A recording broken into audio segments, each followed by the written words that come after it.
So let's get a little bit more analysis on exactly what that could mean. Joining me now is Taimur Baig. He's the managing director and also chief economist at DBS Bank. He joins me live from Singapore. Thank you so much for joining us at this hour. My pleasure. So you just heard we talked about it just a little while ago, and I had a chance to speak to another oil expert yesterday on the market. Said that the production of oil in Venezuela is just too small to make a difference right now when it comes to trading. So then, in that case, why does Venezuela really matter when it comes to oil production? I suppose it matters from a signaling perspective that the hegemonic assertiveness we're seeing out of the U.S. extends to resources, whether it is rare earth in Africa or Greenland or oil in Venezuela. I think it's a signal that the U.S. is heading back to very old school exerting its influence on resources. As you pointed out correctly, that Venezuela's production is not material to the global supply of oil. Venezuela's so-called largest reserve of crude is a fact, but it is also constrained by the fact that it is of a heavy variety, which many refineries don't process, and it is extremely expensive to produce that oil. $60 a barrel, which is the current oil price, doesn't really actually work very well for expanding investments or production out of Venezuela, which is why I think the market's collective response to this development has been a bit of a guarded yawn. It doesn't alter global supply-demand dynamic in a meaningful way. Geopolitically, it's substantial. It signals all sorts of things out of the U.S., and I'm sure U.S.'s adversaries and peers alike are taking a hard look at these developments. Taimur, the president says that he wants the U.S. oil companies back in Venezuela as soon as possible.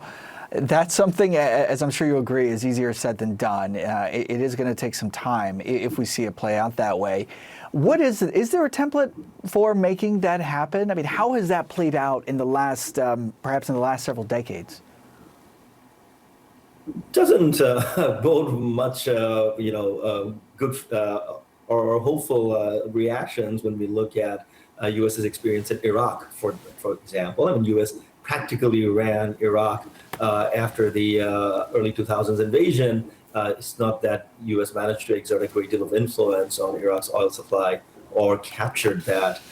You see, if we had a world where oil supply was constrained and we had a tremendous amount of inflationary problems around energy prices, one can understand the urgency of seizing or capturing some stable source of oil and hoping that adds to the global supply. But we're not in that area at all. We are at a geopolitical cycle or geoeconomic cycle where the world is amply supplied by oil. There is absolutely no dearth of oil supply. In fact, the U.S. itself has gone through a massive renaissance in its own oil production capacity. So it's not like a tough thing that the U.S. has to solve for. Global supply of oil is ample. Global oil price is extremely low. Inflation adjusted basically some of the lowest we have seen in the last 50 years. And so therefore, the oil argument, I don't know, maybe on a 20-year basis, on the short collectively on. Delcy Rodriguez is currently the head of the Venezuelan government, acting head, I should say. So when it comes to the politics of oil and the diplomacy that's playing out here, or potentially playing out, I mean, how much cooperation should the U.S. expect from her as they try to get to regain, some of the oil rights in Venezuela? Well, I think that if we are going down strictly a legal route, then some of these nationalized assets of Venezuela, the Venezuelan government on its own volition can sign certain deals with U.S. private sector companies or the U.S. government. Venezuela has been under stringent sanctions over the past decade or longer, and it has also had a very poorly managed domestic economy with some really ruinous choices on exchange rate regime and currency management. Putting these things behind and reducing sanctions, opening the sector up for investment, both for the current infrastructure of oil as well as new exploration and new extraction of oil, all of that would be welcome news for Venezuela, notwithstanding the tremendous unease with having their leader being extracted by the US or abducted by the US. So I think the current leadership of Venezuela would really, really want to move past the Maduro episode and work constructively with the US government, which basically holds all the cards as far as Venezuela's security is concerned. They're simply for US firepower or US's ability to exert influence. So it's just a question of, is the US going to be happy with Maduro's successor, or they would want a full regime change the way they implemented in Iraq, which also did not go very well, at least in the first few years. Companies like ExxonMobil, ConocoPhillips, long gone from the region now since 2007 or so. What kind of guarantees do you think those companies need to get from the U.S. government, from the White House, before they make their way back in, if that's what they want to do? So this is the biggest problem of all.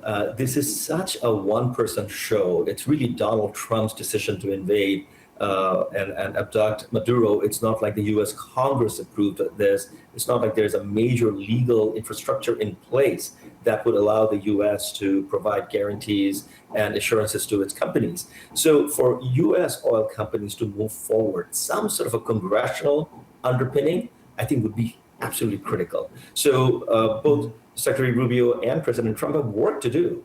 They've gone ahead and done what they wanted to do, but they need to provide a legal basis for U.S. companies to get involved so that whatever they want to pursue lasts beyond the midterm or beyond the. Otherwise, how can you expect a company with billions of dollars for investment, which could changes its mind, or there's a change in scene with respect to the Republican Party's presidency? So I think that hard work, providing legal assurances, providing an infrastructure that can be used even when Trump is no longer around, would be absolutely essential to get large-scale investments done in Venezuela by U.S. companies. Yeah, those reassurances will be hard to guarantee in an area that is so destabilized right now and with so much uncertainty and with so many questions. Thank you so much for letting us tackle as many of them as we can. Taimur Baig, as always, I appreciate your time and your expertise. Have a good week. Thank you.